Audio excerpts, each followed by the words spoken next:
네, 우리는 살아가면서 다른 사람과 비교하는 것에 좀 관심이 있어 합니다. 그래서 다른 사람을 비교하면서 내가 좀 부족하다고 느끼게 될 때에 우리는 혹시 하나님께서 나를 관심받게 두신 것은 아닌지, 그렇다면 왜인지 생각해 보게 됩니다. 어쩌면 우리가 비교 의식이 든다는 것은 그만큼 하나님 앞에 우리의 영이 집중하지 못한다는 것을 의미해 볼 수가 있습니다.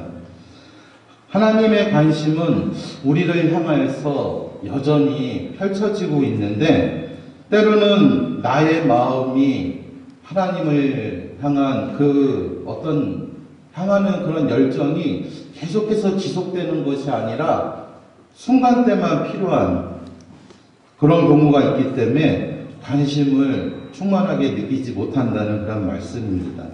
오늘 잠언 5장 21절 말씀에 보면은 대저 사람의 길은 여호와의 눈앞에 있나니 그가 그 모든 길을 평탄케 하신다라고 이렇게 말씀하고 있습니다. 하나님께서 우리의 모든 인생에 가는 인생의 길을 다 검사해 보시고 그 길을 대충 보시는 게 아니라 눈여겨 보신다는 그런 말씀입니다. 그렇기 때문에 하나님께서 나를 남보다 덜 사랑한다고 생각되는 그 마음은 어쩌면 아까 말씀드렸듯이 세상에서 우리가 저절로 갖게 되는 비교 의식 때문에 하나님을 우리의 어떤 가치관의 비교 대상으로 보고 관심 대상의 순위에서 멀어졌다라고 생각하게 되는데, 이것은 바로 잘못된 생각이라는 것을 가르쳐주고 있습니다. 그렇습니다. 우리는 하나님의 관심권 안에 있습니다. 창세기 1장 1절에 보면은 태초에 하나님이 천지를 창조하셨다라고 이렇게 말씀하고 있습니다. 성경이 태초에 하나님께서 말씀으로 천지를, 하늘과 땅을 창조하셨다라고 이렇게 시작하고 있습니다. 여러분, 하나님의 어떤 섭리하시고 사역하심을 여러분 기억하십니까? 하나님께서 이 세상에 하시는 수많은 일들이 있는데 왜 하필 이 말씀을 우리 한번 바꿔서 조금 의미 있게 생각해 봅시다. 왜 천지를 창조하셨다라는 그 말씀이 이렇게 처음 나오게 되었을까요? 하나님의 품 안에는 바로 이 아름다운 지구, 유니버스, 우리가 사는 이 땅이 있다라는 말씀입니다. 하나님께서 무엇인가 우리는 알지 못했지만 이 세상이 창조되기 전에 스페셜한 플랜을 가지고 하나님께서 애쓰시고 이미지를 그리신 그 그림이 바로 이 세계라는 것입니다. 그런데 이 세계 가운데서 하나님께서 지대한 관심을 쏟고 계시는데, 다음에 성경 9절 말씀을 보게 되면은 이 세상 가운데서 어떤 존재가 하나님의 지대한 관심을 갖고 있는지 우리가 알 수가 있습니다. 창세기 1장 28절에 보면은 하나님이 그들에게 복을 주시며 그들에게 이르시되 생육하고 번성하여 땅에 충만하라, 땅을 정복하라, 바다의 고기와 공중의 새와 땅에 움직이는 모든 생물을 다스리라 하셨다라고 이렇게 말씀하고 있습니다. 즉 우리 인간을 하나님의 신적 통치의 대리자로 이렇게 세우시는 것입니다. 우리에게 그러한 어서리티를 우리에게 합법적으로 이렇게 부여해 주신 거죠. 그래서 동물의 맹수의 으뜸은 사자라고 우리가 쉽게 생각하지만, 인간이야말로 이 세계에서 만물의 으뜸이요 영장인 것입니다. 우리 하나님께서 이 사람에게 지대한 관심을 베푸는 그런 말씀의 구절들을 성경에서 우리가 보게 되는데 대표적인 케이스가 바로 누가복음 12장 7절 말씀입니다. 너희에게는 오히려 머리털까지도 다 새신가 되었나니 두려워하지 말라. 너희는 많은 참새보다 귀하니라. 하나님의 우리를 향한 지극하신 지대하신 관심사가 어떻습니까?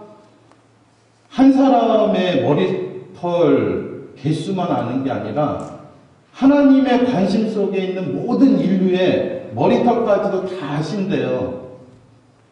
이거를 우리가 문자적으로만 이렇게 생각해보면은 어떤 특별한 의미를 찾아볼 수가 없습니다. 어떻게 보면 그냥 재밌는 얘기 같습니다. 그러나 이 말씀을 깊이 여러분 마음속에 두시고 묵상해 보세요. 어떤 생각이 드십니까?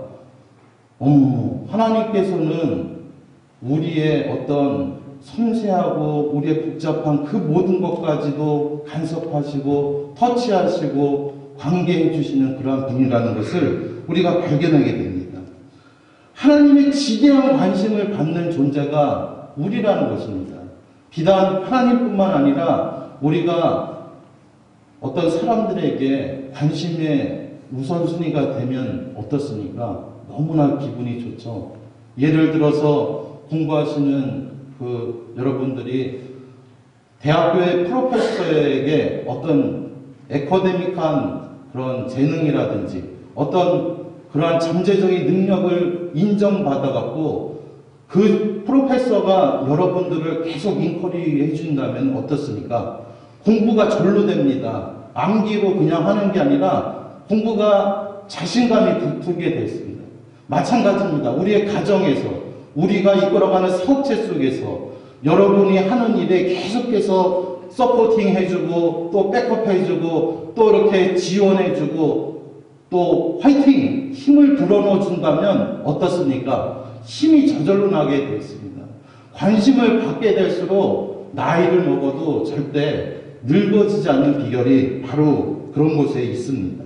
그런데 만약 이렇게 하나님께서 우리를 이렇게 사랑해 주셨는데 우리가 어떻습니까? 오늘날 아담과 하와, 하나님의 지대한 관심을 받던 그 아담과 하와가 사탄의 그러한 죄의 세력에 의해서 타락하고 말았습니다. 만약에 그 순간에 하나님께서 아담과 하와가 타락하기 전만 이뻐하고 관심을 가졌더라면 오늘날 우리는 어떤 존재가 됐을까요? 아마 이 세상에는 살인, 잡스러운 여러 가지 모든 것들이 더 흉악하게 아마 발달이 됐을지도 몰라요. 어쩌면 오늘날 우리가 헤이티에서 지금 지진이 나서 인권이 참 없네 그런 얘기 하는데 하나님이란 분이 우리에게 관심을 가지지 않으셨다면 이 미국이란 나라가 인권에 중시하는 나라가 안 됐을지도 몰라요. 우리는 어디선가 사회의 그 어두운 구석 속에서 마치 개마냥 부스러기를 먹는 그런 비참한 존재로 살고 있을지도 몰라요. 그러나 하나님의 관심은 어떻습니까? 우리가 하나님의 그분 안에서 잘할 때만 관심을 해주는 게 아니라 우리가 때로는 죄에 타락해 있을 때, 우리가 힘을 잃어갈 때, 우리 삶 가운데서 어떤 영적인 힘을 잃어갈 때 그 순간에도 하나님은 여전히 계신다는 사실입니다.